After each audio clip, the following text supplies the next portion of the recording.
السلام علیکم ورحمۃ اللہ وبرکاتہ۔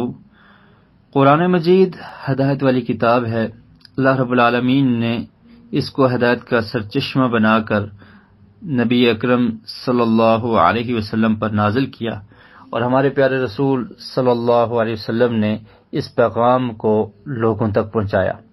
آقا علیہ الصلوۃ والسلام کی یہ کوشش ہوتی تھی اور آپ کی جستجو اور تڑپ ہوتی تھی کہ تمام کے تمام لوگ اس پیغام کو مان لیں، اس پر ایمان لے آئیں، مومن بن جائیں، ایماندار بن جائیں۔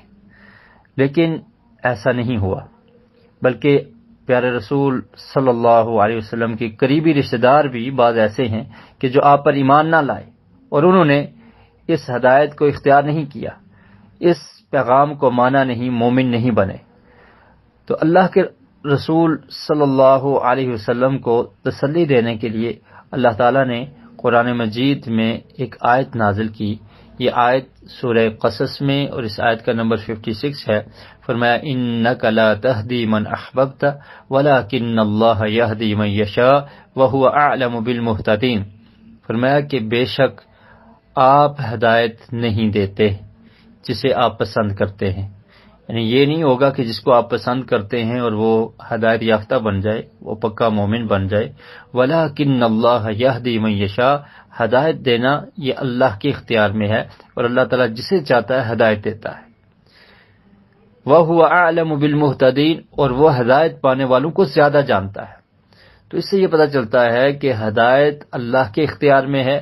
اللہ کے رسول صلی اللہ علیہ وسلم پیغام پہنچاتے تھے، لوگوں کو واعظ و نصیحت کرتے تھے، تبلیغ کرتے تھے، لیکن ہدایت اللہ تعالیٰ جسے چاہتا تھا اسے ملتی تھی، اور ہدایت دینا یہ اللہ کے اختیار میں ہے۔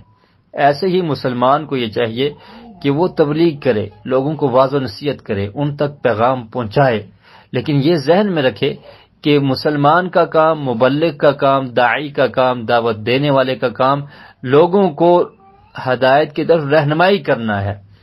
ہدایت پر چلا دینا یا ہدایت یافتہ بن جانا یہ اللہ کے اختیار میں ہے، اور اللہ تعالیٰ جسے چاہتا ہے اس کو ہدایت دیتا ہے۔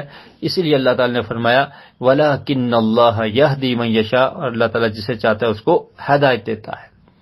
اور پھر یہ بھی یاد رکھیے کہ اللہ تعالیٰ نے انسانوں کو فورس نہیں کیا کہ سب کے سب مومن بن جائیں یا سب مسلمان بن جائیں، مطیع اور فرمانبردار بن جائیں، بلکہ اللہ تعالیٰ نے انسان کو اختیار دیا ہے کہ تم چاہتے ہو تو ہدایت کے راستے کو اختیار کر لو، اور اگر تم ہدایت کے راستے سے منحرف ہوگے، تم نے ہدایت کو اختیار نہیں کیا، تمہیں دنیا میں اختیار حاصل ہے، لیکن پھر اگر ہدایت کے راستے پر نہ چلے تو سزا بڑی کڑی ہے اور سخت ہے۔